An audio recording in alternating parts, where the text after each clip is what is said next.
नाना नानी की किस्से कहानियों में आज की कहानी है घास नीले रंग की।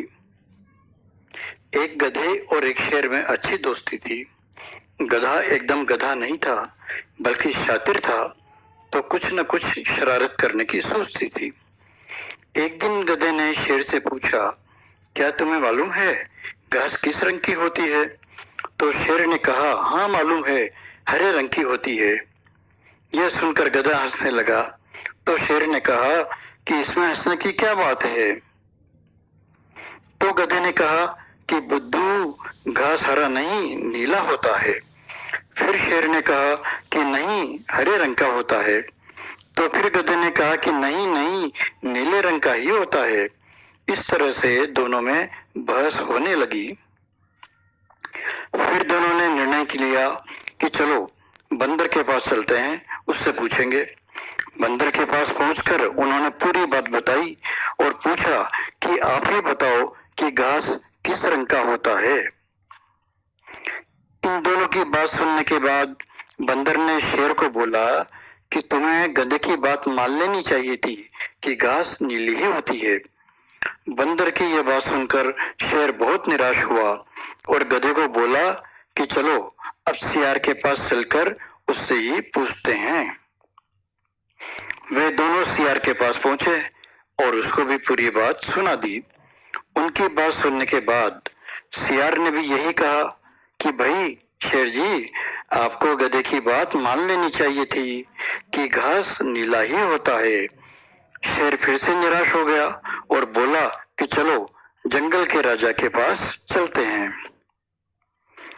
अब वे दोनों जंगल के राजा, जो एक बुजुर्ग शेर था, के पास पहुंचे और बड़ी अदब से इस शेर ने उनसे कहा कि महाराज, हम दोनों में बहस हो गई थी।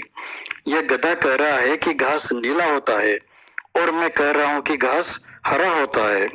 अब आप ही फैसला कीजिए कि घास किस रंग का होता है।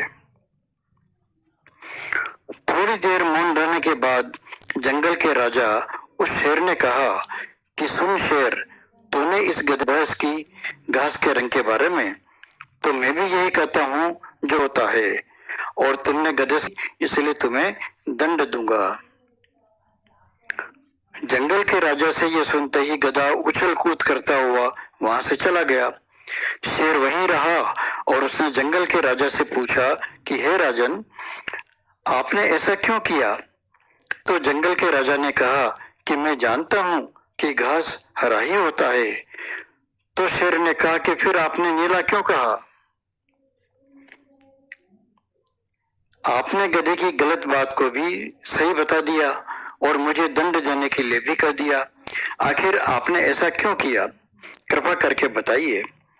जंगल के राजा ने कहा कि गधे से बहस करना समझदारी नहीं है और तुमने ऐसा करके बेवकूफी की है, इसलिए तुम्हें दंड भुगतना होगा। इस कहानी से यह शिक्षा मिलती है कि बेवकूफ, सनकी या जिद्दी प्रवृत्ति वाले इंसान से बहस करने में कोई समझदारी नहीं है। ऐसे लोगों से कोई बहाना बनाकर बहस करने से बचना चाहिए।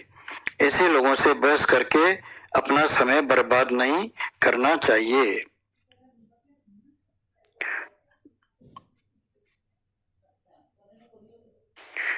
यदि कहानी अच्छी लगी तो हमारे चैनल को सब्सक्राइब करें और इस वीडियो को, इस कहानी को लाइक और शेयर करें। फिर मिलेंगे अगली कहानी के साथ। नमस्कार।